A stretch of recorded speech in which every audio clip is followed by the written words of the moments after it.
Bandeko mbote na bino eza mama na bino mama Henriette Kilumbou asalaka émission Ezu Plus bokota massivement na kata chaîne nanga Henriette Kilumbou bomi abonné oyo eza pondu outi direct na bilanga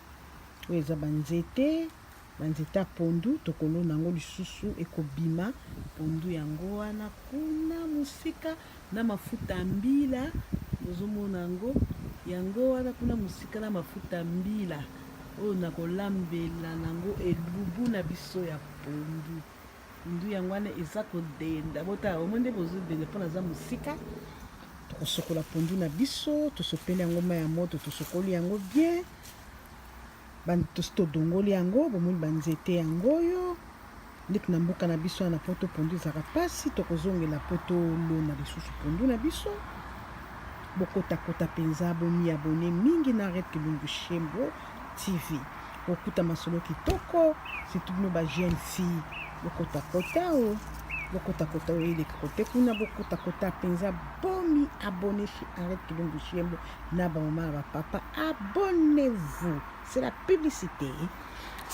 publicité ya Henriette Kilumbou na sengi na bino ba papa ba mama ba jeune bilenge basali ya nzambe ba pasteur basango bokota na Henriette Kilumbou TV bomi abonné bokokuta masolo ya kolamba masolo kitoko